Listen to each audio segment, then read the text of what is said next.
அது வந்து கண்டிப்பா ஏற்றுக்கொள்ள முடியாது. பிரதானத்துவம் இந்த கூட்டத்துக்கு கூட்டப்பட்டது. ஏன் இவ்வளவு பெரிய ஒரு கன்ஃபியூஷன்? நான் ரொம்ப சிம்பிளான ஒரு பர்சன். அவருக்கு வேற எந்த விதமான ரைட்ஸும் கிடையாது.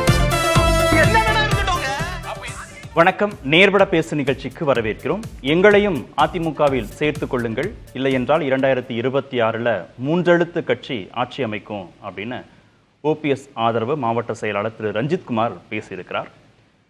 திரு ஓபிஎஸும் திரு டிடிவி தினகரனும் என்டிஏ கூட்டணியில் இருக்கிறாங்களான்னு கூட தெரியல அப்படின்னு திரு பழனிசாமி பேசியிருக்கிறார். இதுதான் இன்றைய நேர்பட பேசுவின் பேசுபொருள். புதிய கட்சி விஜயுடன் கூட்டணி, புது ஆட்டத்திற்கு தயாராகிறாரா பன்னீர்செல்வம் என்ற தலைப்பில் பேச இருக்கிறோம். அரசியல் ஆய்வாளர் திரு பெருமாள்மணி பங்கேற்றிருக்கிறார். பத்திரிகையாளர் திரு சுவாமிநாதன் இணைந்திருக்கிறார். வழக்கறிஞர் திரு அக்னீஸ்வரன் பங்கேற்றிருக்கிறார். ஒருங்கிணைப்பு குழுவைச் சேர்ந்த திரு புகழேந்தி இன்னும் சற்று நேரத்தில் இணைய இருக்கிறார். வணக்கம் விருந்தினர்கள் அனைவருக்கும். திரு சாமிநாதன், புதிய கட்சி விஜயோடு கூட்டணி அப்படின்னு ஒரு யோசனையோ ஒரு திட்டமோ ஓபிஎஸ் மனசுல இருக்கா? ஓ பன்னீர்செல்வம் அவர்களை பொறுத்த வரைக்கும் நீண்ட காலமாக காத்திருக்கார். அதிமுகவுக்குள்ள தனக்கான ஏதோ ஒரு பிரதிநிதித்துவம் வந்துடும், எப்படியாவது உள்ளே வந்துடலாம் அப்படிங்கக்கூடிய விதத்தில் ரொம்ப காத்திருக்கார். அதில் ரொம்ப குறிப்பாக சில தினங்களுக்கு முன்பு கூட அவர் மிக முக்கியமான ஒரு விஷயத்தை குறிப்பிட்டிருந்தார். அது என்ன அப்படின்னு பார்த்தீங்கன்னா, எனக்கு எதுவுமே எதிர்பார்ப்பு இல்லை அப்படிங்கக்கூடிய விஷயத்தை கூட அவர் சொல்லிட்டார். ஆன பின்பும் கூட அவருக்கு ஒரு வாய்ப்பு இல்லை அப்படிங்கும்போது அவருக்கு அரசியல் களத்தில் இன்னொரு மாற்று சாய்ஸை யோசிக்க வேண்டிய ஒரு தேவையும் கட்டாயமும் அவருக்குள்ள இயல்பாகவே எழுகுது. அதில் மிக முக்கியமாக என்ன அப்படின்னு பார்த்தீங்கன்னா, சட்டமன்ற தேர்தல் நெருங்கக்கூடிய நேரம், தேர்தல் ஆணையம் அது தொடர்பாக இரட்டை இலை தொடர்பான வழக்கில் கூட பீகார் தேர்தலை காரணம் காட்டி கொஞ்சம் தள்ளி போடுறாங்க. அப்போ அவர் ஏதோ ஒரு முடிவை எடுக்க வேண்டிய ஒரு நிர்பந்தத்துக்குள்ளே இருக்கார். அதிமுகவுக்குள்ளேயும் அவருக்குள்ள இடம் இல்லைன்னா அவரை நம்பி ஒரு 3 சட்டமன்ற உறுப்பினர்கள் கூட போயிருக்காங்க. அவரோட சேர்த்து ஒரு 4 சட்டமன்ற உறுப்பினர்கள் இருக்காங்க. அதை தாண்டி அவருக்கான ஒரு ஆதரவு வட்டம் இருக்குது. அப்போ அந்த வட்டத்தை எல்லாம் அவர் சமாதானப்படுத்த வேண்டிய அல்லது அவர்களே அடுத்த கட்டத்துக்கு ஏதோ ஒன்றுக்கு தயார்படுத்த வேண்டிய தேவை இயல்பாகவே ஓ பன்னீர்செல்வம் அவர்கள் தரப்புக்கு இருக்கு. இல்ல பழனிசாமி தானே கைவிட்டுட்டாரு. இல்ல அவர் கைவிட்டு பாஜக இன்னும் கைவிட்டுருச்சா இல்லையான்றதை முழுமையா சொல்லல. இல்ல அதாவது நம்ம அந்த எடப்பாடி பழனிசாமி அவர்களுடைய அந்த வாதத்தை நம்ம இன்னும் கொஞ்சம் ஆழமா பார்த்தோம்னா, டிடிவி தினகரன் அவர்கள் விஷயத்துல கூட காலம் பதில் சொல்லும் தான் சொல்றாரு. அதே நேரத்தில் ஓ பன்னீர்செல்வம் அவர்கள்ட்ட முடிந்து போன கதை அப்படிங்கக்கூடிய வார்த்தையை பிரயோகப்படுத்துறார். இன்னொன்று, அதிமுகவுக்குள்ள ஒரு தேர்தல் ஆணையம் தொடர்பான வழக்கே நிலுவையில் இருக்கிறப்ப பாஜக இந்த மாதிரியான அழுத்தங்களை கொடுத்து நீ ஓ பன்னீர்செல்வத்தை அவர்களை உள்ள கொண்டு வரதுக்கு எந்த வகையான அழுத்தம் கொடுக்கும், எடப்பாடி பழனிசாமி அவர்கள் அதுக்கு சம்மதிப்பாரா என்பது போன்ற கேள்விகள் இருக்கு. அதனால இயல்பாகவே ஓ பன்னீர்செல்வம் அவர்களுக்கு இந்த தேர்தலை எதிர்கொள்ளணும். ஏன்னா வருகின்ற சட்டமன்ற தேர்தல் என்று சொல்வது எல்லா கட்சிகளுக்கும் எப்படி முக்கியமோ அது போன்று ஓ பன்னீர்செல்வம் அவர்கள் தரப்புக்கு ரொம்ப முக்கியம். அவர் அதிமுகவிடம் தூது விட்டு பார்த்து விட்டார், சமாதான பேச்சுவார்த்தை நடத்தி பார்த்து விட்டார். எந்த ஒன்றுக்குமே ஒரு முடிவு எட்டப்படாத சூழல்ல அவருக்கு முன்பு தெரியக்கூடிய இன்னொரு வாய்ப்பா ஒரு புதிய கட்சி என்கின்ற ஒன்று தான் இருக்கும். ஆனா அந்த விஷயத்தை அவர் எடுக்கும் போது கூட அதில் அவருக்கும் சில சிக்கல்கள் இருக்கு. ஏன்னா ஒரு வழக்கு தொடர்ந்திருக்கப்பட்டிருக்கிறது, தேர்தல் ஆணையத்தில் வழக்கு நிலுவையில் இருக்கு. அப்போ அவர் அதுவரையும் காத்திருப்பார். இம்மிடியட்டா இரவு தூங்கி முழித்து விட்டு சரத்குமார் அவர்கள் அறிவித்ததை போல கனவிலே வந்தது என்று சொல்லி மறுநாள் கட்சியே இணைத்தது போன்று அவசரப்பட மாட்டார்.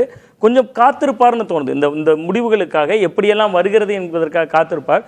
காத்திருந்து விட்டு அவருக்கு ஒரு வழியே இல்லை என்றால் ஒரு புதிய கட்சி மட்டும்தான் அவருக்கான இலக்கா இருக்கும். அப்படி இலக்காக இருந்தால் அவருடைய குறி நிச்சயம் விஜய் அவர்களாக இருக்கிறதுக்கு வாய்ப்பு இருக்கு. யாருக்கு லாபம்? ஓபிஎஸ்க்கு என்ன லாபம்? விஜயோட போனா விஜய்க்கு என்ன லாபம்? 2 தரப்புக்கும் லாபம் இருக்குமா, இல்ல ஏதாவது ஒரு தரப்புக்கு லாபம் இருக்குமா? நிச்சயமா அது திமுக தரப்புக்கு ரொம்ப லாபமா இருக்கலாம்.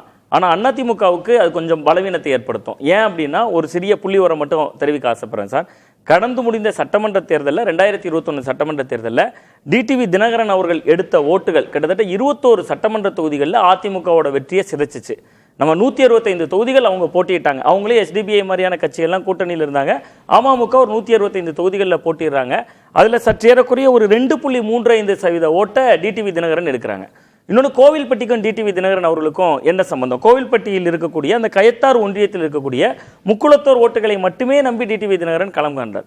அவர் ஜெயிக்காட்டாலும், அந்த இடத்துல அதிமுகவே ஜெயிச்சிட்டாலும், கடம்பூர் ராஜு அவர்களே ஜெயிச்சிட்டாலும் அங்கு 2ஆம் இடம் வந்தது அமமுக. அது மட்டும் இல்லாமல் தென் மாவட்டங்களில் பல தொகுதிகளில் சமூக ரீதியான வாக்குகளை அது பிளவு செய்து விட்டது. இப்போ அப்படியான ஒரு நெருக்கடி அதிமுகவுக்கு போன முறை எப்படி தினகரன் ஏற்படுத்தினாரோ அதே மாதிரியான நெருக்கடியை ஓ பன்னீர்செல்வம் அவர்கள் ஏற்படுத்திவிடக் கூடாது என்கிறதா அந்த இயக்கம் சிந்திக்க வேண்டிய ஒன்றா இருக்கும். அப்படி இவர் வெளியில தனி கட்சி ஆரம்பித்து விட்டு நான் சொல்றது தேர்தல் ஆணையத்தினுடைய இந்த முடிவுகளுக்காக காத்திருக்கலாம். காத்திருந்த பின்பு கடைசி வரை அவர் பாஜகவுக்காக காத்திருக்கலாம். எதுவுமே நடக்காத பட்சத்தில் அவர் தனி கட்சி ஆரம்பித்து ஒருவேளை விஜய் போன்றவர்களோடு அவர் அணி சேர்ந்துட்டாருன்னு சொன்னா விஜய் கட்சிக்கு நம்ம எல்லாருக்குமே தெரியும் ரசிகர்கள் இருக்காங்க, இளைஞர்கள் இருக்காங்க. ஆனால் அவங்க அரசியல் மயமாகிறதுல நிறைய கேள்விகள் இருக்கு, சந்தேகங்கள் இருக்கு. அது ஓட்டா எந்த அளவுக்கு பூத் கமிட்டி லெவலில் வேலை செய்ய ஆட்கள் இருந்தாலும் பூத் லெவலில் அது எந்த அளவுக்கு ரிஜிஸ்ட்ரேஷன் ஆகும் அப்படிங்கிறதுல பெரிய ஐயப்பாடு இருக்கு. ஆனால் இன்னைக்கு பன்னீர்செல்வம் போன்றவர்கள் அந்த அணியில் போயிட்டாங்கன்னா ஒரு வேலை அங்கு பண்ருட்டி ராமச்சந்திரன் போன்ற ஆளுமைகள் இருக்காங்க. அவங்கெல்லாம் விஜயகாந்த் கட்சி ஆரம்பித்த போதே அங்க முன்வரிசையில் நின்று விஜயகாந்தையே செதுக்கியவர்கள். அதனாலதான் அது முதல் தேர்தலிலேயே ஒரு 8% ஓட்டை தேமுதிக எடுக்குது. அதற்கு அடுத்த தேர்தலில் பார்த்தீங்கன்னா ஒரு சட்டமன்ற எதிர்கட்சி தலைவர் அப்படின்னு சொல்லக்கூடிய ஒரு உயர்ந்த இடத்துக்கு விஜயகாந்தை கொண்டு போய் அமர்த்துது. அப்ப இங்க ஒரு அனுபவஸ்தர்களுடைய தொகுப்பு ஓபிஎஸ்ங்கிறது. இன்னைக்கு அங்க இருக்கக்கூடிய வைத்தியலிங்கமா இருக்கலாம், மனோஜ் பாண்டியன் இருக்கலாம், ஒவ்வொருவருமே நீண்ட மனோஜ் பாண்டியனுடைய அப்பாலாம் சபாநாயகராக இருந்தவர், PH பாண்டியன் சபாநாயகராக இருந்தவர், வரம்பு மீறிய அதிகாரம் சபாநாயகருக்கு இருக்கு என்றெல்லாம் வாதிட்டவர். அப்ப அப்படி நீண்ட நெடிய அரசியல் அனுபவம் கொண்டவர்களை ஒரு அதிமுக போன்ற ஒரு பேர் இயக்கம், மக்கள் இயக்கம் 30 ஆண்டுகளுக்கு மேலாக தமிழகத்தை தமிழ் நிலத்தில் குறிப்பிடத்தகுந்த பணிகளை செய்த ஒரு இயக்கத்திலிருந்து இன்றைக்கு வந்திருக்கூடிய எடப்பாடி பழனிசாமி போன்றவர்கள் ஓபிஎஸ் போன்றவர்களை தொடர்ச்சியாக நிராகரிக்கிறது மூலமா கடந்த தேர்தலில் டிடிவி தினகரன் அவர்கள் என்ன தாக்கத்தை அதிமுகவுக்கு ஏற்படுத்தினாரோ அப்படி ஒரு கட்டத்தில் ஜாதிய ரீதியாக அந்த அணி முன்னெடுத்தால் அந்த மாதிரியான பிளவுகள் ஏற்படுறதுக்கு, ஓட்டு பிளவு ஏற்படுறது, முக்குளத்தோர் சமூக வாக்குகள் ஓபிஎஸ் விஜய்க்கு போறதன் மூலமா தாவேகாவுக்கு அப்படியே நகர வாய்ப்பு இருக்குன்றீங்களா? அதாவது கடந்த சட்டமன்ற தேர்தலில் டிடிவி தினகரனுடைய முடிவை தான் நம்ம இப்ப ஒரு முன்னுதாரணமா நம்ம சொல்றோம். ஏன்னா அந்த தாக்கத்தை நம்ம பார்க்க முடிந்தது. தென் மாவட்டத்தில் களத்திலேயே கடுமையான தாக்கத்தை பார்க்க முடிந்தது. 21 தொகுதிகள் நமக்கு தேர்தல் முடிவுகளின்படியே ஒரு உதாரணம் மட்டும் சொல்ல ஆசைப்படுறேன் சார். சிவகங்கை மாவட்டத்தில் ரொம்ப குறிப்பா காரைக்குடி சட்டமன்ற தொகுதியில் ஹச் ராஜா அவர்கள் 21,000 ஓட்டு வித்தியாசத்தில் தோத்து போறார். வெறும் 21,000 ஓட்டு வித்தியாசத்தில் தோத்து போறார். அந்த தொகுதியில் அமமுக எடுத்த ஓட்டுகள் பார்த்தீங்கன்னா 44,000 ஓட்டு. அதே சிவகங்கை மாவட்டம் நாடாளுமன்ற தேர்தலில் நாம் தமிழர் கட்சி ரொம்ப குறிப்பிடத்தகுந்த ஓட்டு எடுத்தாங்க. 2ஆம் இடம் வந்தாங்கன்னு நினைக்கிறேன். 2 லட்சத்துக்கு மேல ஓட்டு எடுத்தாங்க. காரணம் அங்க வேட்பாளர் அந்த ஒரு பெண் தான் முக்குளத்தோர் சமூகத்திலிருந்து நிறுத்துறாங்க. அப்ப சமூக ரீதியான ஒரு வாக்குப்பிளவு அப்படிங்கிறது அது ஆரோக்கியம் இல்லையா என்பதுல ஒரு பத்திரிகையாளராக ஜாதிய ரீதியாக மத ரீதியான ஓட்டுப்பிளவுல என்னைக்குமே ஒரு உடன்பாடு கிடையாது. ஆனா அதை கடந்த அப்படியான ஒரு கல்ச்சர் தென் மாவட்டங்கள்ல குறிப்பா இருக்கு. அப்ப அது ஒரு அதிமுக போன்ற ஒரு இயக்கம் அதை பரிசீலிப்பதன் மூலமா தான். ஏன்னா நான் ஒரு ஏற்கனவே முக்குளத்தூர் சமூக தலைவர்கள் அதிமுகல இருக்காங்க. திரு நயினா நாகேந்திரன் புது வரவாக பாஜகவின் மாநில தலைவராக உள்ள வராரு. ஓரளவுக்கு அந்த சேதாரத்தை குறைச்சிட மாட்டாரா? இல்ல, நிச்சயமா இது ஒரு இன்னும் பார்த்தோம்னா அதிமுகல அந்த பொருளாளர் பதவி பன்னீர்செல்வம் அவர்கள் இருந்த பதவி திண்டுக்கல் சீனிவாசன் என்கிற அதே சமூகத்தை சேர்ந்தவருக்கு பொருளாளர் பதவி கொடுத்திருக்காங்க. அதே மாதிரி பாத்தீங்கன்னா சட்டமன்றத்தில் எதிர்கட்சி துணைத் தலைவர் பதவி RV உதயகுமார் கொடுத்திருக்காங்க. இப்படி எல்லாமே அந்த சமூகத்திலிருந்து திருப்திப்படுத்திட்டாலும் கூட பன்னீர்செல்வம் இதை எப்படி கையாள போறாருங்கிறத பொறுத்து அந்த முடிவுகள் சின்ன கணக்கெல்லாம் மாறுறதுக்கான வாய்ப்பு இருக்கு. ஏன்னா கடந்த தேர்தலில் டிடிவி தினகரன் அந்த அஸ்திரத்தை எய்ததனால் அது சமூக ரீதியான ஒரு ஓட்டு திரட்டலை உருவாக்குச்சு. பன்னீர்செல்வமும் அந்த யுத்தியை கையாளுவதற்கான வாய்ப்பு அதிமுக தரப்பு கொடுத்துருமோ என்கிற ஒரு அச்சப்பாடு இருக்கு. அப்படி கொடுத்தாங்கன்னா ஓபிஎஸ் அவர்கள் அந்த கோஷத்தை எழுப்பினார்னா டிடிவி தினகரன் என்ன சேதத்தை ஏற்படுத்தினாரோ அதுல பாதி சேதம் ஏற்பட்டாலும் அதிமுகவுக்கு இழப்புதான். சுருக்கமா திமுகவுக்கு இதனால லாபம், அதிமுகவுக்கு பலவீனம், முக்குளத்தோர் சமூக வாக்குகள் விஜய்க்கு போறதுனால விஜய்க்கு லாபம், அது சொல்லியாச்சு. ஓபிஎஸ்க்கு லாபமா அது மட்டும் சொன்னீங்கன்னா நான் அவர்கிட்ட போயிடும். இல்ல, பன்னீர்செல்வம் அவர்களுக்கு வேறு வழி இல்லாததால் அந்த நிர்பந்தத்தை எடுப்பதற்கான வாய்ப்பு இருக்கும். இன்னொன்னு அவர் ராமநாதபுரம் லாப நஷ்ட கணக்கே அதில் பார்க்க முடியாது. ஏன்னா அவர் களம் காணணும், அவருக்கான ஒரு அரசியல் எதிர்காலம் இருக்கணும். ஒரே ஒரு உதாரணம் மட்டும், ராமநாதபுரத்தில் அவர் சுயேட்சையாக போட்டியிட்ட பொழுது கூட அவர் பாஜக ஆதரவோடு சுயேட்சையாக போட்டியிட்ட போது கூட கணிசமான ஓட்டு எடுத்தார். ஆனா அதிமுக உரிமை மீட்பு குழுன்னு வச்சிருந்தார். உரிமை மீட்பு குழுன்னு வைத்திருந்தார். ரெட்டலைக்கா உரிமை கேட்டுட்டு இருந்தாரு. ஆமா, அதெல்லாம் விட்டுட்டு பெரிய தியாகத்தை பண்ணிட்டு விஜய் பக்கம் போறாருன்னா ஒரு பெரிய லாபத்தோட தானே போகணும், சமரசத்தோட போகணும், விஜய முதல்வர் வேட்பாளர்னு ஏத்துக்கிட்டு போகணும்ல. அதற்கான லாபம் ஓபிஎஸ்க்கு கிடைச்சிருமா இந்த மைக்ரேஷன் நடந்ததுன்னா? ஆமா, குறைந்தபட்சம் அவர் ஓபிஎஸ் அவர்களும் அவரை சார்ந்திருக்கிற சில பேரும் சட்டமன்ற உறுப்பினருக்கான வாய்ப்பு இருக்குல்ல. ஏன்னா ஓபிஎஸ் நீண்ட நெடிய காலம் அரசியல் இருக்கிறவர், அந்த தொகுதியில் செல்வாக்கு மிக்கவர். இன்னொன்று, அவர் முதல்வரை வேட்பாளர் விஜய் அவர்களை முதல்வராக ஏற்றுக்கொள்வாரான்னு கேட்ட கேள்வினா எடப்பாடி பழனிசாமி அவர்களையே முதல்வராக ஏற்றுக்கொண்டவருக்கு எடப்பாடி பழனிசாமி அவர்களோடு அட்ஜஸ்ட் பண்ணி ஒரு துணை முதல்வராக ஆட்சி அதிகாரத்தை பகிர்ந்து கொண்டவருக்கு விஜய் கூட அந்த டீலிங் பண்றதுல என்ன சிக்கல் வரப்போகிறது அப்படின்னு அவர் நினைக்கலாம். ஓபிஎஸ் அது ஒரு மண் குதிரையா பந்தய குதிரையா என்பது நமக்கு ரிசல்ட்ல தான் ஆனா தெரியும். திரு பெருமாள், இந்த காம்போ எப்படி இருக்கும் ஓபிஎஸ் விஜய் அந்த காம்போ? ஐயா நெடுஞ்செழியன் மாதிரி அண்ணாவுக்கும் நம்பர் 2, ஐயா கலைஞர் அவர்களுக்கும் நம்பர் 2, எம்ஜிஆர் அவர்களுக்கும் நம்பர் 2, அம்மா ஜெயலலிதா அவர்களுக்கும் நம்பர் 2 அப்படிங்கிற மாதிரியான ஒரு இடத்தை ஐயா ஓபிஎஸ் அவர்கள் அடைவதற்கான வாய்ப்பு உள்ள தேர்தல் தான் 26ஆம் ஆண்டு தேர்தல். ஏனென்றால் விஜயோட போனா அப்படிதான் நான் இந்த தலைப்பில் இருந்தே அப்படியே வருகிறேன். நிச்சயமாக அவர் இயல்பிலேயே ஒரு ஜாதக பலம் கொண்ட ஒரு தலைவர். அவர் தமிழ்நாட்டினுடைய முதலமைச்சராக 3 முறை இருந்திருக்கிறார். தன்னுடைய 50 வயதுகளிலேயே அனைத்து இந்திய அண்ணா திராவிட முன்னேற்ற கழகத்தினுடைய முதலமைச்சராக அவர் பொறுப்பேற்று அதற்கு பிறகு மாநில அரசியலில் அவர் அஇஅதிமுகவை மாநில இடத்திலிருந்து பார்க்கக்கூடிய ஒரு நிலையில் இருந்திருக்கிறார். ஜாதகம் என்ன சொல்லுது, கட்டம் என்ன சொல்லுது? அவர் இயல்பிலேயே அவர் கட்சியில் அவருடைய கார்ல தேசிய கொடி பறப்பதற்கு வாய்ப்பு இருக்கிற ஒரு ஜாதகம் அப்படின்னா கட்டம் அப்படிதான் சொல்லுது. அப்படி அவருக்கு அப்படி ஒரு தேசிய கொடியே பறக்கும். ஆமா, அப்படியாப்பட்ட ஒரு அமைப்புல தான். ஏன்னா இது எப்போ அந்த பேச்சு வந்ததுன்னா 2016 அவருக்கு அந்த சீட் எப்படி கொடுக்கப்பட்டது அப்படின்னா, ஒரு இரவு முழுக்க அவர் காத்திருக்க வைக்கப்பட்டார், அவருக்கு சீட் இருக்கா இல்லையான்னு. அந்த ஐவரணியை வெளியே அனுப்புனாங்க இல்லைங்களா, அப்போது பேசப்பட்ட விஷயங்கள் தான் இது. அந்த நேரத்தில் அவருக்கு 2016 சீட்டு கொடுக்கப்பட்ட போது பேசப்பட்ட விஷயங்கள் தான் இது. அது ஒரு புறம் இருக்கட்டும், அது தலைவர்கள் ஜாதகங்களை நம்புவார்கள், அது ஒரு புறம் இருக்கட்டும். ஆனால் அவருக்கு அவர் வெளியே வந்ததுனால் அஇஅதிமுகவுக்கு என்ன நடந்ததுன்னு நம்ம பார்க்க வேண்டியதாக இருக்கு. என்ன நடந்ததென்றால், அவர் வந்த பிறகு அஇஅதிமுக என்பது ஒரு மேற்கு மாவட்டத்திற்கான கட்சி, மேற்கு மாவட்டங்களை சார்ந்தவர்கள் மட்டுமே ஆதிக்கம் செலுத்தக்கூடிய கட்சி, அப்படி ஒரு பொது பார்வையில் சுருங்கி போவதை நம்மால் உணர முடியும். ப்ரொஜெக்ட் பண்ணப்பட்டது. அதான் அப்படி கட்டமைக்கப்பட்டது. ஆமா, கட்டமைக்கப்பட்டது. ஏனென்றால் இந்த 75 தொகுதிகளில் அவர்கள் வெற்றி பெற்றிருந்தாலுமே கூட பெருவாரியான தொகுதிகளை மேற்கு மாவட்டங்களை சார்ந்தவர்கள் பகுதிகளில் வென்றிருக்கிறார்கள். மேற்கு மாவட்டங்களை சார்ந்தவர்கள் அதன் முக்கியமான முகங்களாக அறியப்படுகிறார்கள்.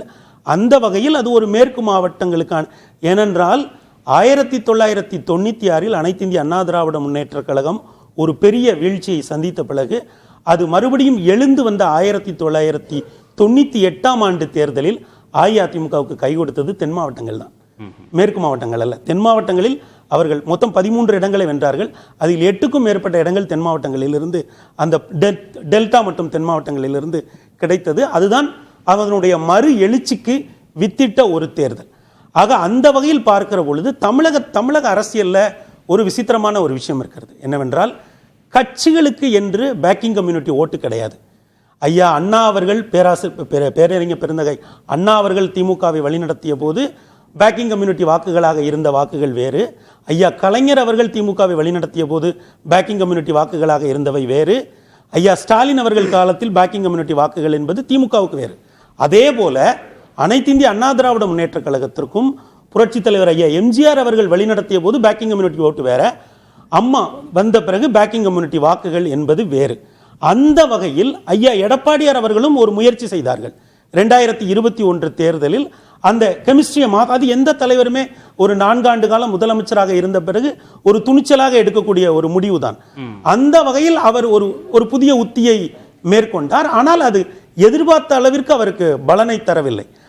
அதற்கு பிறகு அது அந்த 2021 தேர்தலுக்கு பிறகு அது 10.5% இடஒதுக்கீடுனால ஏற்பட்ட பாதிப்புகள் அப்படிங்கிறத ஓபிஎஸ்ஏ சொல்லிட்டு அப்படி ஒரு சிக்கல்ல போய் அவங்க மாட்ட போறது இல்லை. இந்த 2026 தேர்தலில் அதிமுக அப்படி ஒரு சிக்கல்ல போய் மாட்ட போறது இல்லைங்கிறதுனால 2021 நடந்த பெரிய சேதாரம் அளவுக்கு தென் மாவட்டங்கள் ஏற்படுமா மீண்டும் அதிமுகவுக்கு? அதனாலதான் 2024 தேர்தலை நாம பார்க்க வேண்டும் என்று நான் நினைக்கிறேன். ஏனென்றால் 2024 தேர்தலில் ஐயா இபிஎஸ் அவர்கள் தலைமைக்கு 23% வாக்குகள் கிடைத்திருக்கிறது. தேமுதிக மட்டும் கூட்டணியில் இருந்தாங்க. 23% வாக்குகள் அவர்கள் பிரதமர் யாருன்னு சொல்லாமலே அவருடைய தலைமைக்கு கிடைத்த வாக்குகள் தான் அவை. ஆனால் நீங்கள் வைகை நதி தீரத்திலேயும் தாமிரபரணி நதி தீரத்திலேயும் அவர்கள் போட்டியிட்ட எல்லா தொகுதிகளிலேயுமே 3வது இடத்திற்கு சென்று விட்டார்கள். டெல்டாவிலும் மிகப்பெரிய. அதனால்தான் இப்போ எந்த நாடாளுமன்ற தேர்தலுக்கான காரணங்களும் வேறு.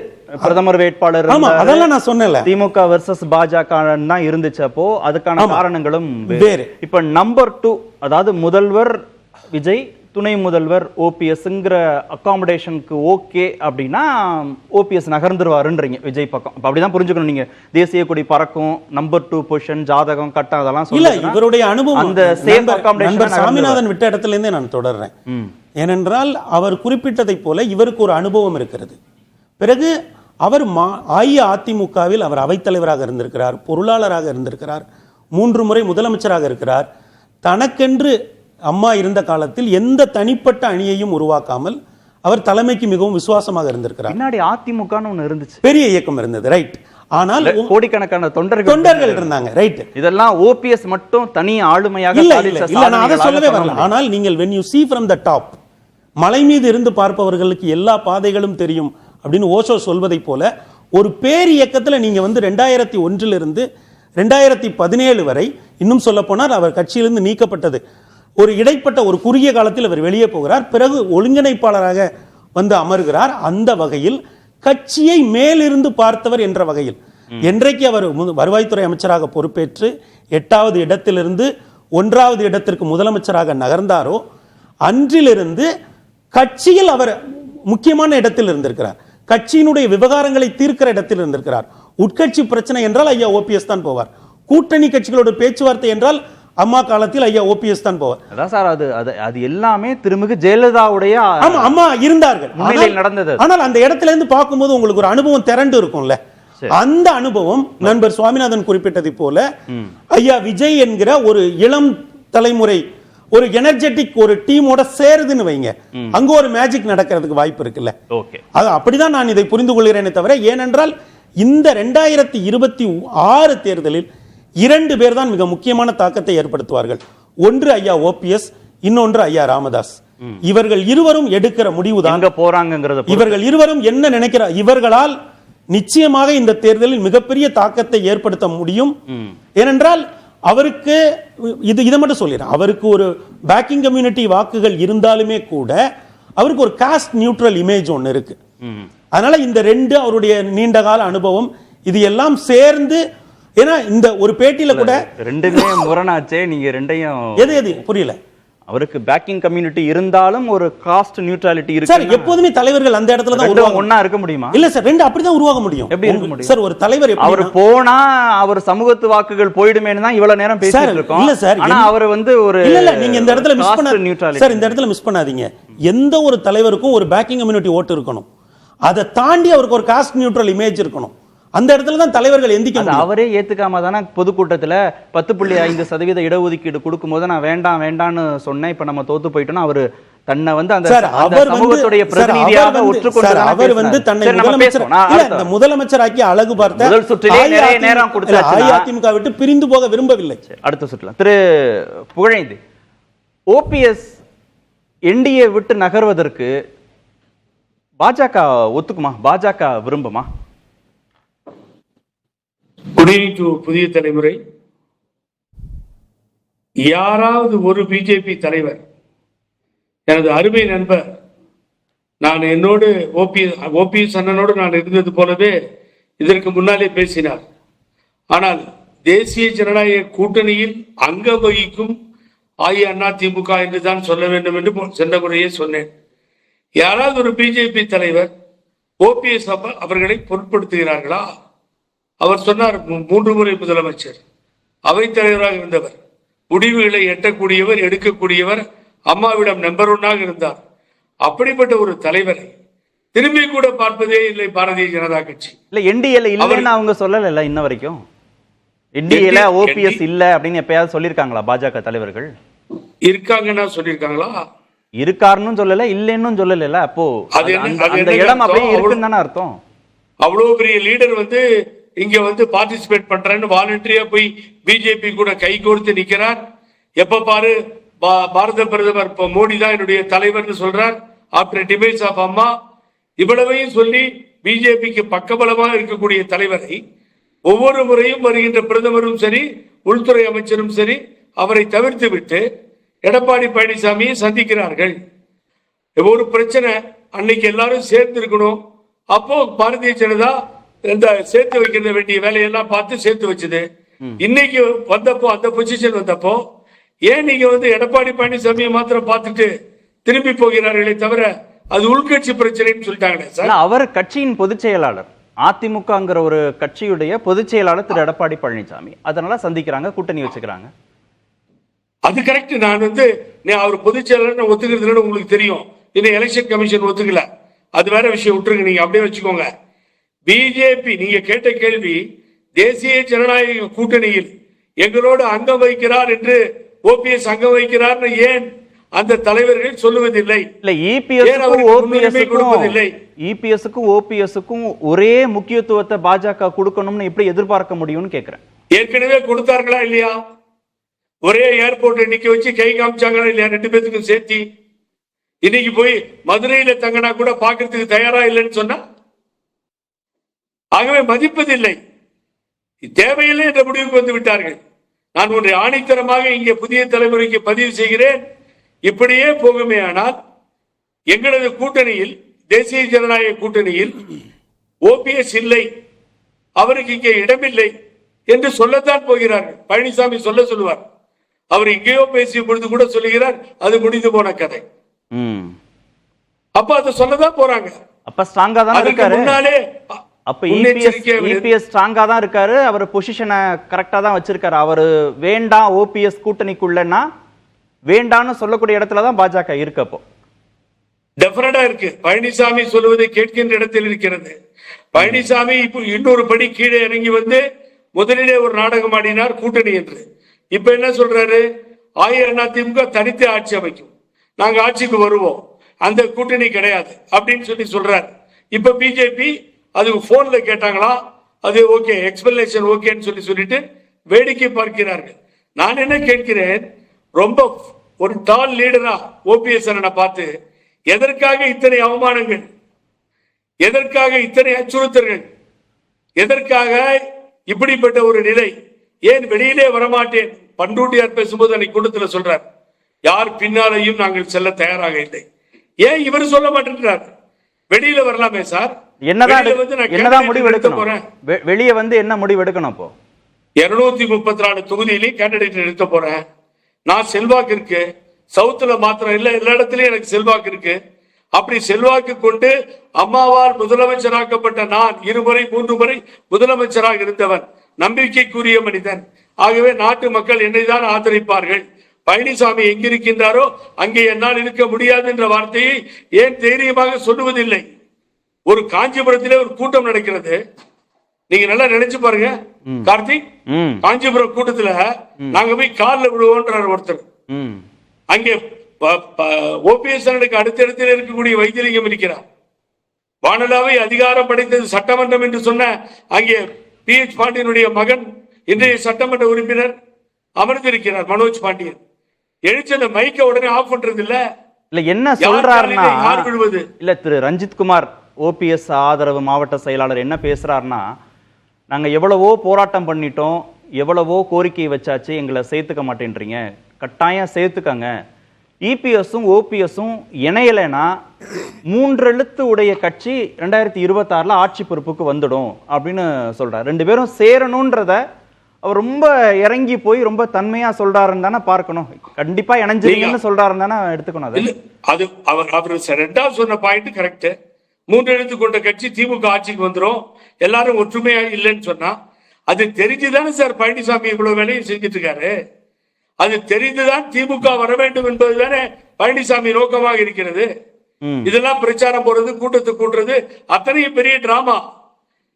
நீங்க தனிச்சு நின்னு 234 தொகுதிகள்லையும் வேட்பாளர்களை நிறுத்தி இபிஎஸ்க்கு எதிராக களம் காண்டு அவரை பலவீனப்படுத்தணும்னு சொல்றீங்க. இப்ப நீங்க வருவதற்கு முன்பாக இங்க பேசப்பட்டதுல அப்புறம் கூட நீங்க இணைஞ்சிங்க, விஜயோட போனா அவருக்கு ஒரு நம்பர் 2 பொசிஷன் இருக்கும் அப்படின்னு திரு பெருமாள் மணி சொன்னார். அவர் முதல்வர்னா இவர் துணை முதல்வர்ங்கிற பொசிஷன் கிடைக்கும், அவர் கார்ல மீண்டும் தேசிய கொடி பறப்பதற்கான வாய்ப்புகள்லாம் இருக்கு, அவருக்கு அதுக்கான ஜாதக பலன்கள் இருக்கு, தொடர்ச்சியாக அந்த வாய்ப்புகளை அவர் பெற்றுக்கொண்டே வருகிறார் அப்படின்னு சொன்னார். அது வந்து அவருக்கான ஸ்டேச்சரை ரீடைன் பண்ணுமா? ஏற்கனவே அவர் இழந்த ஸ்டேச்சரை திரும்பி கொடுத்துருமா அவருக்கு? நான் ஜாதகத்தை பார்ப்பவன் அல்ல, ஆகவே அதில் எனக்கு நம்பிக்கை இல்லை. ஆனால் விஜய் என்கின்ற ஒரு குழந்தை தவழ்ந்து எழுந்து நடந்து வீறு கொண்டு எழுந்து நடந்து போய் கொண்டிருக்கிறது. பின்னால் இளைஞர் பட்டாளம், வீட்டுக்கு வீடு ஓட்டு, இப்படி இந்த நிலையை நாம் பார்க்க முடிகிறது.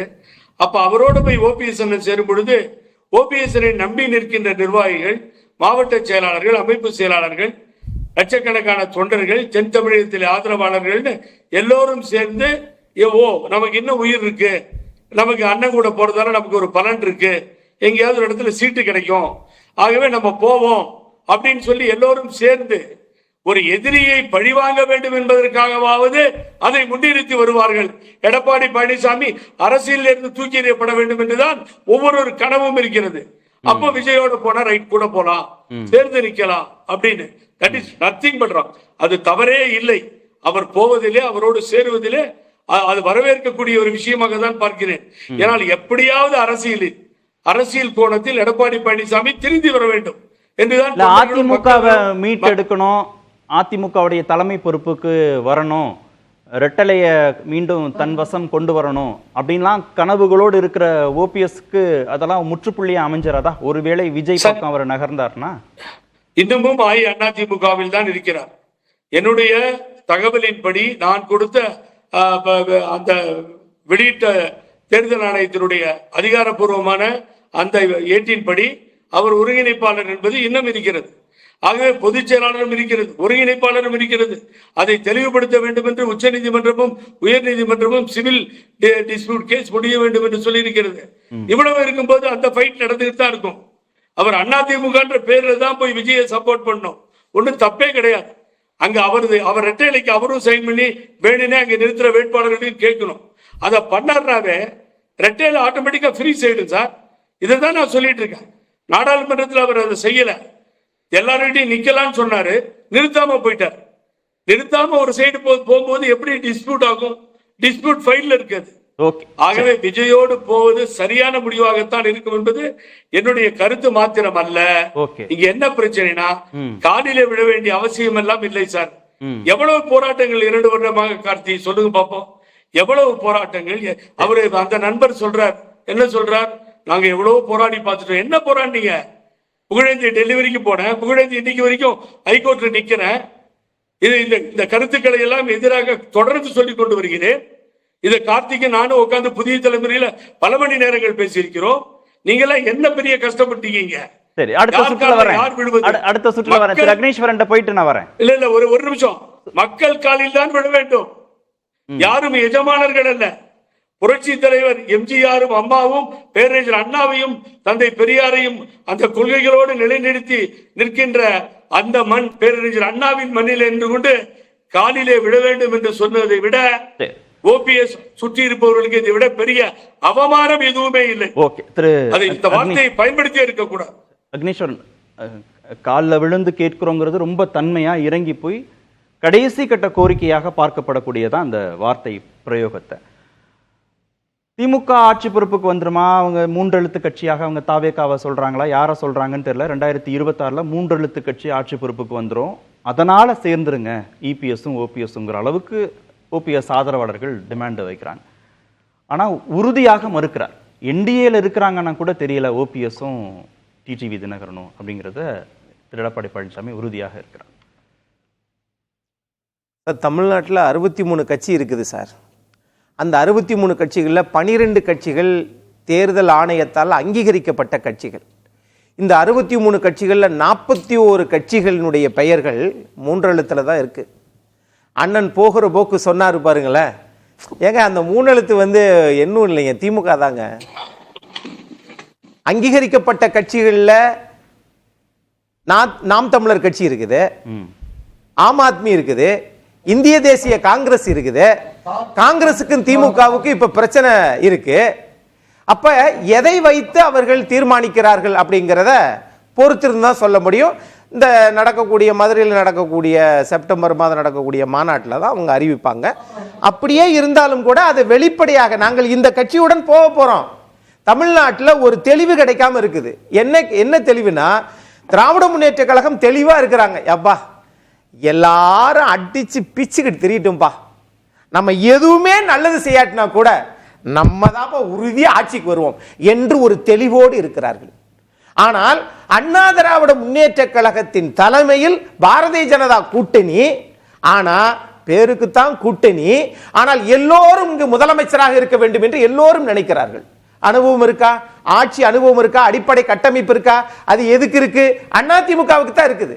ஆகவே இங்க அதிமுக பலமாகி விட்டது அப்படின்றது பார்வையை மாத்திட்டு பலவீனமா இருக்கு, நம்ம தான் பெரிய ஆளு, நம்ம தான் அடுத்து முதலமைச்சர் என்று எல்லோரும் நினைப்பதுதான், எல்லோரும்னா எல்லோரும் அதிமுகவை தவிர எல்லோரும் நினைப்பதுதான் அவர்களுடைய பலவீனம் அப்படின்னு நான் பார்க்கிறேன். இது ஒரு புறம். நம்ம சார் எனக்கு தெரிஞ்ச நம்ம அண்ணன் செல்லி அண்ணன் தான் தமிழ்நாட்டில் பிரபல ஜோதிடராக இருப்பார்.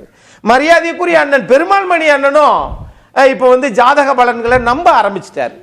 ஆனா ஜாதக பலன்களை நம்புறது சரி, அதெல்லாம் அவங்களுடைய நம்பிக்கை. எனக்கு அதில் நம்பிக்கை இல்லை. ஆனா நீங்க படுத்தா பாயா இருக்கும், பயணித்தால் பாதையா இருக்கும். தெய்வத்தால் ஆகாது எனினும் முயற்சிதான் மெய்வருத்த கூலி தரும். சுற்றுப்பயணத்தை தொடருவேன் என்று திரு எடப்பாடி பழனிசாமி சொல்லுகிறார், சொன்னபடி செயல்படுகிறார். ஆனால் நீங்கள் வேற ஆப்ஷன் என்ன இருக்கு ஓபிஎஸ்க்கு? நான் கேட்கிறேன், உங்ககிட்ட டிமாண்ட் வச்சாச்சு, கரெக்ட், நீங்க அதை ஏத்துக்கலைங்கிற போது அவருக்கு அடுத்ததா அரசியல்ல தன்னுடைய பயணத்தை தொடரணுங்கிற போது ஒரு புதிய கட்சி வருது, அங்க ஒரு நம்பர் 2 பொசிஷனாவது நமக்கு கிடைக்குதுங்கிற போது அவர் அந்த ஆப்ஷனை ஏன் எடுக்கக்கூடாது? கரெக்ட் சார், நீங்க சொல்றது கரெக்ட் சார். அதாவது 3 முறை முதலமைச்சராக்கிய ஒருவர் இன்றைக்கு தேர்தலில் இதுவரைக்கும் நிற்காதவர்களுடன் கூட்டணி சேருவாரா என்று எனக்கு தெரியவில்லை. ஆனாலும் இங்க நம்ம எதிர்பார்க்க வேண்டிய விஷயம் என்னன்னு கேட்டீங்கன்னா, சார் இதனால பாதிப்பு ஏடிஎம்கேக்குன்னு சொல்ல வரேன். இங்க நீங்க அங்க போயிருவோம், 3 எழுத்து கட்சியோட சேர்ந்துருவோம், 4 எழுத்து கட்சியோட சேர்ந்துருவோம், இதெல்லாம் அவங்களுடைய நம்பிக்கை, விருப்பமும் கூட விருப்பம். ஆனால் அந்த விருப்பம் நிறைவேற வேண்டுமானால் என்ன செய்யணும்? தந்தை பெரியார் திராவிடர் கழகத்தை ஆரம்பிச்சவர் என்ன சொன்னாரு? எப்பா நம்ம சமுதாய சீர்திருத்த இயக்கமாவே இருப்போம்பா அப்படின்னாரு. ஆனால் அண்ணா அதுக்கு முரண்பட்டுனார். என்ன ஐயா, நீங்க இப்படிலாம் இருந்தீங்கன்னா நம்ம என்னைக்கு ஆட்சி அதிகாரத்துக்கு வர முடியாது, மக்களுக்கு தேவையான நலத்திட்டங்களை செய்ய முடியாது. இந்த ஆட்சி நீடிக்க வேண்டும் என்றால் ஆட்சி அதிகாரத்துக்கு வரணும், நாம தேர்தலில் நிக்கணும் அப்படின்னு சொல்லி தான் நின்றாங்க. 52 நிக்கல, 57 நின்றாங்க, 15 சட்டம், அது வேற. ஆனால் அதே மாதிரி பேரறிஞர் பெருந்தகை அண்ணா இறந்ததற்கு பிறகு ஒட்டுமொத்த கட்சியும் தனதாக்கி கொண்ட கலைஞர் கருணாநிதி அவர்களை எதிர்த்தார். எதிர்த்ததனால் புரட்சி தலைவர் எம்ஜிஆர் வெளியேறினால் தனி கட்சி ஆரம்பிச்சாங்க. இன்னைக்கு புரட்சி தலைவர் எம்ஜிஆர் இறந்ததற்கு பிறகு ஜானகி அம்மா தான் அவங்களுடைய உரிமையான வாரிசு. ஆனால் அவர்களை எதிர்த்தார் அம்மையார் ஜெயலலிதா. அதனால் அந்த கட்சி 27 சட்டமன்ற உறுப்பினர்கள், ஐயா PH பாண்டியன் மட்டும் தனியாக நின்று வெற்றி பெற்றார். ஆனாலும் கட்சி உங்களிடம் ஒப்படைக்கப்பட்டது. அப்ப என்னன்னா, எதிர்க்கிறவங்களுக்கு தான் அதிகாரம் கிடைக்கும். எந்த இடத்துலயும் சரி, வீடா இருக்கட்டும், நாடா இருக்கட்டும், சுடுகாட்டுல கூட 10 பணம் இருக்குதுன்னா முதல் யாரையோ அப்படித்தானே, இல்ல நான் பஞ்சாயத்து பிரசிடென்ட், இவர் இதா இருந்தவர், சேர்மனா இருந்தவர், இவரை முதல், அதுதானே உலகம். ஆக பிறப்பு முதல் இறப்பு வரை எதிர்க்கிறவர்களுக்கு தான் காலம் அப்படித்தானே இருக்குது. ஒண்ணு தனி கட்சி ஆரம்பித்திருக்க வேண்டும், நிரூபிச்சிட்டார்ல, அல்லது எப்படி நிரூபிச்சிட்டார்ல? எங்க போய் நிரூபிச்சீங்க? அதிமுக உரிமை மீட்புன்னு சொல்லி கரெக்ட் சார், நாடாளுமன்ற தேர்தல்ல ஒரு தொகுதியில போட்டி போட்டாரு. 5 OPS 6 OPS நிறுத்தி எல்லாமும் பலாப்பழம்னு சொல்லி எல்லாத்தையும் அதெல்லாம் அவருக்கு சமாளிச்சு அவர் 3 லட்சம் வாக்குகளை வாங்கிட்டார்ல சார். அது அவர் ஒண்ணுமே நிரூபிக்கலன்னு எப்படி சொல்ல முடியும் ஓபிஎஸ்? அதாவது சார் நிரூபிக்கிறது இந்த சென்ஸ் எப்படின்னா, புரட்சி தலைவர் எம்ஜிஆரை வெளியேற்றினதுக்கு பிறகு தமிழ்நாடு முழுவதும் உடனே சுற்றுப்பயணம் சென்றார். ஒட்டுமொத்த தமிழ்நாடு ஸ்தம்பித்தது. ஆக இன்னைக்கு அந்த பிரச்சனையை தாண்டி இவங்களை பொறுத்தளவுல இப்ப நம்ம சார் சொன்னார், நம்ம சுவாமிநாதன் சார் சொன்னார், அதாவது இது மாதிரி அவர் மண் குதிரையா பந்தய குதிரையா அப்படின்னார். சார், ஒரு அரசியல் கட்சியை மரியாதைக்குரிய முன்னாள் முதலமைச்சராகத்தான் நாம் பார்க்கிறோம். திரு எடப்பாடி பழனிசாமி அவர்களாக இருந்தாலும் திரு OPS அவர்களாக இருந்தாலும் அந்த முதலமைச்சர் அந்த பொறுப்பு இருக்கு பாருங்க. ஒரு நாட்டையே நிர்வகித்தவர்கள். அவர்கள் பந்தய குதிரையா அல்லது மண் குதிரையா என்பதை தாண்டி இவர்கள் என்ன நினைக்கணும் அப்படின்னு சொன்னா, எதிர்க்க வேண்டும். சார், நீங்க எல்லா அதிகாரத்தையும் நான் வச்சிருந்தேன் அப்படின்னு அலெக்சாண்டர் வந்த போது கூட இந்தியாவுக்குள்ள நீ எவ்வளவு பெரிய ஆளா இருந்தாலும் சரி, ஜீலம் நதிக்கரைக்கு பக்கத்துல நீங்க வரக்கூடாதுன்னு சொல்லி அம்பி என்ற புருஷோத்தமன் எதிர்த்தவனே நான் உலகத்தை அது மாதிரி தான் அவர் சொன்னார். என்ன சொன்னார்னா, எதிர்க்கதான் சார். யாரை எப்படி என்ன வழியில் சட்ட ரீதியாகவா அல்லது தேர்தலில் அவரை எதிர்த்து நிற்கிறார்களா? இல்லையே, கட்சி இல்ல சார், கட்சி தேர்தல்லாம் அரசியல். சட்ட ரீதியாகவும் சில டெசிஷன் எடுக்க முடியும். என்ன ஆயிற்று? அரசியல் ரீதியாகவும் சில டெசிஷன் எடுக்க முடியும்ல.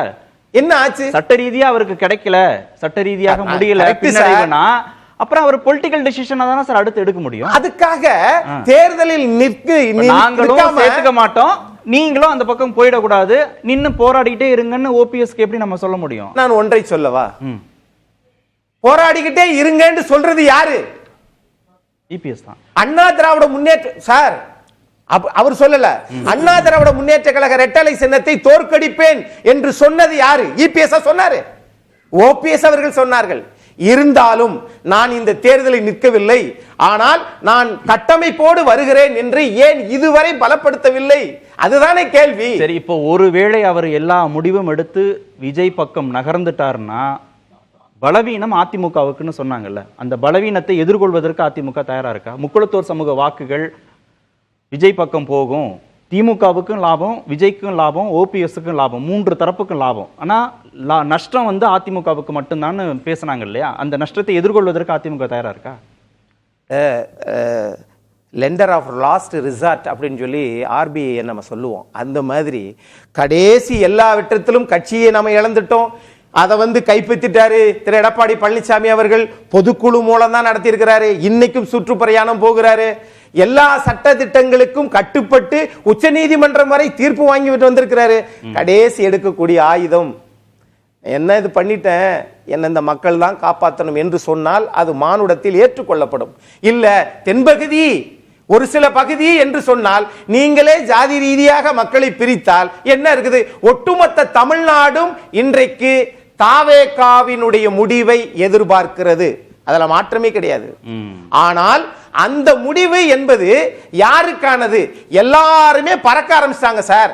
சரி, ஆனா கொஞ்சம் கீழே இறங்கி வரணும் எல்லா கட்சிகளும். அப்பதான் திமுக வீட்டுக்கு அனுப்ப முடியும். இல்லாட்டினா அண்ணன் புகழேந்தி சொல்றது மாதிரி புரியுது. என்ன மூன்று எழுத்து கட்சி திமுக கொண்டு வந்துருவாரு. என்ன சொல்றீங்கன்னு புரியுது.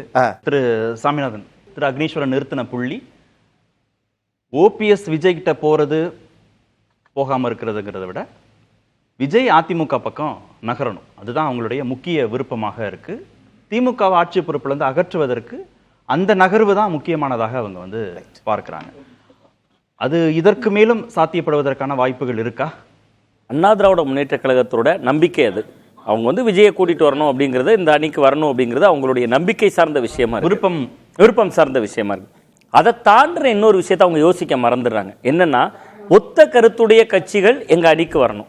இந்த ஒத்த கருத்துடைய கட்சிகள்ங்கிறதுக்கு நான் இன்னும் கொஞ்சம் விளக்கம் கொடுக்கலாம் அப்படின்னு நான் நினைக்கிறேன். அக்னீஸ்வரன் அண்ணனுக்கு குறிப்பா அந்த ஒத்த கருத்துங்கிறது திமுகவை அனுப்புறது மட்டும் இல்ல. எடப்பாடி பழனிசாமி அவர்களுக்கு ஒரு ஒத்த கருத்து என்னன்னா தான் முதல்வராகணும். நடிகர் விஜய் அவர்களுக்கு ஒரு ஒத்த கருத்து என்னன்னா தான் முதல்வராகணும். நாம் தமிழர் கட்சி சீமான் அவர்களுக்கு ஒரு ஒத்த கருத்து இருக்கு, தான் முதல்வராகணும். எல்லாருமே முதல்வர் ரேஸ்லயும் இருக்காங்க. எல்லாருக்குமே தான் நீங்க எல்லாம் ஏன் அப்படி ஆசைப்படுறீங்கன்னு தான் சொல்லி கொஞ்சம் இறங்கி வாங்க, அதையும் சொல்லிட்டாரு. கொஞ்சம் இறங்கி வாங்க, நாங்க தான் பெரியவங்கன்னு நீங்க அக்செப்ட் பண்ணிக்கங்க, அதை புரிஞ்சுக்கங்க. வாக்கு சதவீதத்தின் அடிப்படையில் கரெக்ட் இல்ல, வாக்கு சதவீதத்தோட அடிப்படையில வர இருக்கிற சட்டமன்ற தேர்தல் அடிப்படையில பெரிய கட்சி எதுனா அதிமுக தான். ஏன்னா நாடாளுமன்ற தேர்தலில் 20% ஓட்ட பிரபலத்தன்மை இல்லாத ஒரு வேட்பாளர்களை வச்சு அவங்க ப்ரூவ் பண்ணியிருக்காங்க. பட் அதை தாண்டி ஒரு புதிதாக வரக்கூடிய விஜய் வந்து தன்னை முதல்ல அவர் வந்து ஒரு அடையாளப்படுத்தணும் மக்கள் கிட்ட. எனக்கு எவ்வளவு செல்வாக்கு இருக்கு, என்னால எவ்வளவு முடியும் அப்படிங்கிறத காட்டணும். இப்ப திமுகவை வீட்டுக்கு அனுப்புறதுக்காகவே விஜய் வந்து அரசியலுக்கு வந்தாரா அப்படிங்கிற ஒரு கேள்வி இதுக்கு பின்னாடி இருக்குல்ல. அவர் முதலமைச்சர் தான் முதல்வராகணும் தானே வர்றாரு. இப்ப எடப்பாடி பழனிசாமி அவர்களை முதல்வராக்கிட்டு பின்னாடி போய் ஒளிஞ்சுக்கிறதுல, பின்னாடி போய் நிக்கிறதுல, துணை முதல்வர் ஆகுறதுல இன்னொன்று மிக முக்கியமான ஒரு விஷயம் என்னன்னா, இன்னைக்கு நடிகர் விஜய் அவர்களுடைய கட்சியில விஜய் அவர்கள் ஆதவர்ஜுனா போன்ற வெகு சிலரை தாண்டி, ஒரு நிர்மல்குமார் போன்றவர்களை தாண்டி கன்னியாகுமரியிலிருந்து தொடங்கி நீங்க காஞ்சிபுரம் வரைக்கும் 234 வேட்பாளர்கள் முதல்ல போட முடியுமா? அவ்வளவு வேட்பாளர்கள் பரிச்சயமானவங்க இருக்காங்களா என்பது உள்ளிட்ட பல்வேறு கேள்விகள் இருந்தாலும் விஜய்ங்கிறது ஒரு மையப்புள்ளி.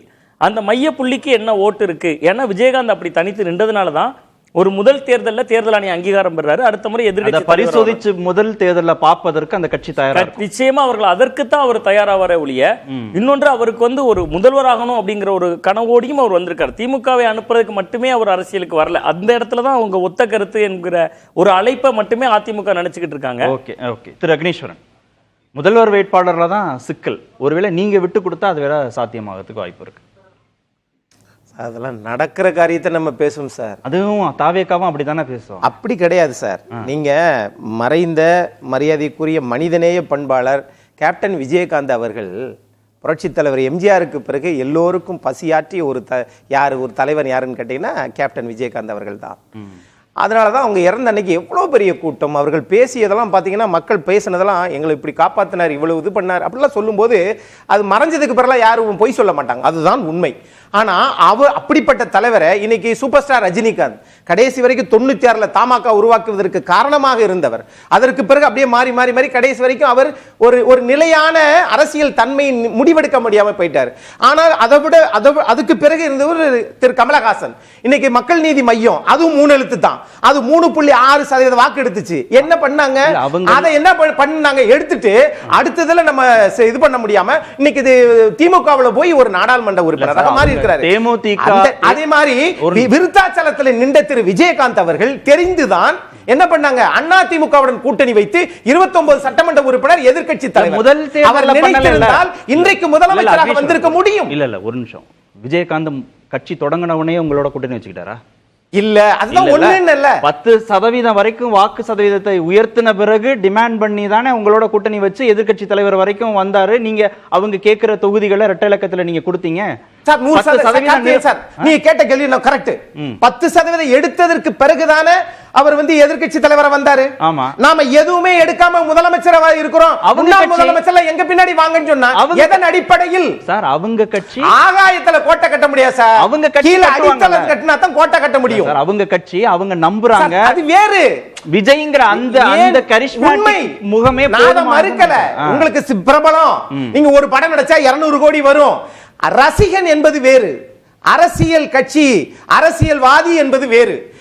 உங்களுடைய ரசிகர்கள் எல்லா கட்சியிலும் இருப்பாங்க. அதுதான் அது 10% அல்லது 20% அல்லது 40% தேர்தலில் தெரிய போகுது. திரு பெருமாள்மணி, அதிமுக தாவேகா இறங்கி வரணும், முதல்வர் வேட்பாளர்ல சமரசங்கள் பண்ணிக்கணும், நீங்க இப்பதான் கட்சி தொடங்கி இருக்கீங்கன்னு சொல்றாங்க. அதுக்கும் சொல்லுங்க. திரு இபிஎஸ் தரப்புக்கு அதிமுக தரப்புக்கு வந்திருக்கிற இந்த சந்தேகம் ஓபிஎஸ் தரப்புக்கு வராதா? அவரும் இவ்வளவு நாட்கள் இவ்வளவு ஆண்டுகள் அரசியல் இருக்கக்கூடிய ஒரு தலைவர், முதல் தேர்தலிலேயே விஜய் முதல்வராக வந்து விடுவார், நமக்கு துணை முதல்வருங்கிற அங்கீகாரம் கிடைச்சிரும், நம்மளுடைய வேட்பாளர் எல்லாரும் ஜெயிச்சிருவாங்க அப்படின்னு அவ்வளவு நம்பிக்கையோட அவர் போய் சேர்ந்துருவார் விஜயோடவும். இல்லை, அந்த அம்மா ஒரு தடவை ஜெயலலிதா சொன்னாங்க, இந்த உலகத்திலேயே கொடுத்த பதவியை கொடுத்தது போலவே திருப்பி கொடுத்த பெருமைக்குரியவர் என் அன்பு சகோதரர் பன்னீர்செல்வம் அப்படின்னு சொன்னாங்க. ஏனென்றால் அரசியல்ல விசுவாசத்துக்கு தான் பதவி. இல்ல, நான் கேட்ட கேள்விக்கு நான் அதான் வரேன். பதவிக்கு விசுவாசம் கிடையாது. ஆனால் அவர் பதவிக்கு வந்த பிறகு கூட தன்னை யார் முதலமைச்சர் ஆக்கினார்களோ அவர்கள் கேட்டுக்கொண்டதற்காக பதவியை ராஜினாமா செய்துவிட்டு வந்தவர். முதலமைச்சர் பதவியை ராஜினாமா பண்ணாருங்க அம்மா இல்லாத ஒரு காலகட்டத்தில். நான் என்ன சொல்ல வரேன்னா, அதற்கு பிறகு விஜய் சார் தமிழகத்தினுடைய விஜய் முதல்வர் ஆவாரா அப்படின்ற சந்தேகம் அதிமுகவுக்கு இருக்கு. அதனால நீங்க டிமாண்ட் பண்ணாதீங்க, நீங்க இறங்கி வாங்க, நாம 2 பேரும் சேர்ந்து திமுகவை ஆட்சி பொறுப்புல இருந்து அகற்றணும் அப்படின்னு அவங்க சொல்றாங்க. முதல் தேர்தலில் யாருமே இவ்வளவு பெரிய கனவோடு இருந்ததில்லை, இருந்தவர்கள் பின்னடைவை சந்தித்து இருக்கிறார்கள். அவர் உதாரணங்கள் பட்டியல் போட்டார்ல. அதிமுகவுக்கு இருக்கக்கூடிய இந்த சந்தேகம் அதிமுகவிலேயே இருந்து கரகண்ட 3 முறை முதல்வராக இருந்த மூத்த தலைவர் ஓபிஎஸ்க்கு புரிஞ்சராதா அந்த யதார்த்தம்னு நான் கேட்கிறேன். ஒரு இடம் இருக்குல்ல, விஜய் எந்த நேரத்திலுமே தன்னை முதலமைச்சர் வேட்பாளர் என்கிற நிலையிலிருந்து இறக்கி கொள்ள மாட்டார். முதலமைச்சராக இருந்த ஐயா ஓபிஎஸ் தன்னை முதலமைச்சர் துணை முதலமைச்சராக பதவியேற்று இருக்கிறார். ஆக அந்த இடத்துல ஒரு கெமிஸ்ட்ரி நடக்க வாய்ப்பு இருக்குல்ல. இவங்க இப்போ அஇஅதிமுகவுடன் போக வேண்டும் என்றால் ஐயா விஜய் அவர்கள் முதல்வர் பதவி என்கிற இடத்திலிருந்து இறங்கி வர வேண்டும். அது ஒரு மிகப்பெரிய கதாநாயகர், அப்படி இறங்கி வர வாய்ப்பே இல்லை. பிறகு அவருடைய கட்சி அவரை முதல்வர் வேட்பாளராக முன்மொழிந்து விட்டது. இவர் துணை முதல்வர் 3 முறை முதல்வராக இருந்த பிறகு கூட துணை முதல்வர் பதவியை ஏற்றுக்கொண்டவர். அதுவும் எந்த சூழ்நிலையில்? கழக ஒருங்கிணைப்பாளர் என்கிற பதவியை வைத்துக் கொண்டே இணை ஒருங்கிணைப்பாளருக்கு கீழே இந்த இடத்தில் இருவருடைய இயல்புகளும் ஒன்றாக பயணித்து ஒரு வாய்ப்பு ஏற்படுகிறது. இந்த இடத்திலேயே நான் மீண்டும் சொல்லி இருக்கிறேன், அவருடைய கட்சி முதலமைச்சர் வேட்பாளராக அறிவித்ததற்கு முன்பே சொல்லி இருக்கிறேன், தமிழ்நாட்டில் ஒரு மிகப்பெரிய ஹீரோவாக இருக்கிறவர்களுடைய எண்ணம் என்பது வேறு. இன்னும் சொல்ல போனால் அவருடைய தாண்மை என்பது, அவருடைய ஈகோ என்பதே ரொம்ப பெரியது. அந்த இடத்தில் இருக்கிற ஐயா விஜய் அவர்கள் முதல்வர் என்கிற இடத்திலிருந்து தான் தேர்தலை சந்திப்பாரே அன்றி யாருடனும் அவர் இறங்கி வர மாட்டார். திரைப்படம் என்பது வேறு, அரசியல் களம் என்பது வேறு. திரு புகழேந்தி, திரு விஜயோடு திரு ஓபிஎஸ் சேருகிறார் அப்படின்னா ஏற்கனவே அதிமுக தொண்டர்கள் எல்லோரும் தாவேகா பக்கம் வந்துட்டாங்க, அதனால நாங்க அதிமுகவோடு கூட்டணி அமைக்க தேவையில்லை அப்படின்னு தாவேகா தலைவர் ஒருவர் குறிப்பிட்டார். இங்க இபிஎஸ் பலவீனப்படுத்தணும் அப்படின்னு முடிவெடுத்து ஓபிஎஸ் நகர போறாரா, அதிமுகவை பலவீனப்படுத்தணும் அப்படின்னு முடிவெடுத்து நகர போறாருன்ற கேள்வியும் சந்தேகமா அவர் மேல வந்துராதா? நகர்ந்துதான் ஆக வேண்டும் சார். நீங்க முதல்ல தலைப்பிலேயே சொல்லிட்டீங்க ரொம்ப நீட்டா அழகா. என்னன்னு கேட்டீங்கன்னா என்டிஏவில் இருக்கிறார்களா இருவர்னு கேட்டீங்க. அந்த இருவர் ஒருவரை விடுங்க. இப்ப ஓபிஎஸ் அண்ணனை பத்தி அந்த அளவுக்கு அவர் இழிவாக பேசுவதை அந்த என்டிஏ கூட்டணி பார்த்துக்கிட்டு இருக்கு. இதுக்கு நடுவுல எனக்கு ஒரு சின்ன பதில் சொல்லணும். என்னுடைய அன்புக்குரிய வழக்கறிஞர் திராவிட இயக்கத்தினுடைய வரலாற்றை அக்னீஸ்வரன் சொன்னார். நான் கேட்கிறேன், இந்து முன்னணி மாநாட்டில் பேரறிஞர் அண்ணாவும் தந்தை பெரியாரும் புரட்சி தலைவர் எம்ஜிஆரும் அம்மாவும் கலந்து கொள்ள சொன்னார்களா? 4 முன்னாள் அமைச்சர்கள் கலந்து கொள்ள வேண்டுமா? திராவிட முன்னேற்ற கழகம் அடித்துக் கொள்வதை வரவேற்கிறது, எதிர்பார்க்கிறது, நோக்கிறது என்று சொல்லும் பொழுது அக்னீஸ்வரனுக்கு தெரிந்தது எடப்பாடி பழனிசாமிக்கு புரியாதா? அடித்துக் கொண்டால் எல்லோரும் பிரிந்திருந்தால் ஆட்சிக்கு வர முடியாது என்று புரியாதா அவருக்கு? தேமுதிகவை பற்றி சொன்னீர்கள். விஜயகாந்த் வெற்றி விருதாச்சலத்தில் தனித்தென்ற வெற்றியை பற்றி சொன்னீர்கள். திரு வாசனுக்கு ஒரு சீட்டை கொடுத்தாங்க, திரு அன்புமணிக்கு ஒரு சீட்டை கொடுத்தாங்க. 5 வருஷம் ஒரு ராஜ்யசபா எம்பி கேபி முனுசாமி வேஸ்ட் பண்ணாரு. ஆனா ஒரு கஷ்டமான நேரத்தில் கூட இருந்த தேமுதிகவுக்கு ஒரு ராஜ்யசபா சீட்டு கொடுக்காம அவருடைய தொடர்ச்சியான அந்த முதுகுல குத்துற வேலையை குத்தி பார்த்தார்ல. எங்க சார் விட்டு வச்சிருக்காரு?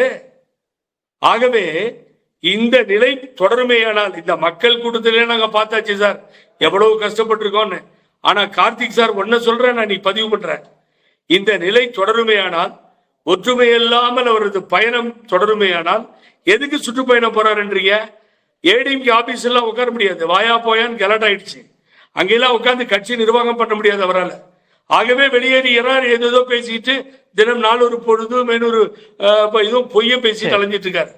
ஆனா ஒண்ணு சொல்றேன், இந்த நிலை நீடிக்குமே ஆனால் 2026 தேர்தலில் அக்னீஸ்வரன் சொன்னது போல இவர்தான் விஜய் தான் முடிவெடுக்க வேண்டும், அதை தான் எதிர்பார்க்கிறோம் என்று சொன்னார். அதுவும் சரியான பதில்தான். ஆனால் அனைத்து இந்திய அண்ணா திராவிட முன்னேற்ற கழகத்திற்கு வேட்பாளர்களுக்கு டெபாசிட் கூட தேராது என்பதை மிக ஆணித்தரமாக இங்கே நான் பதிவு செய்கிறேன். மாற்று கருத்தே கிடையாது.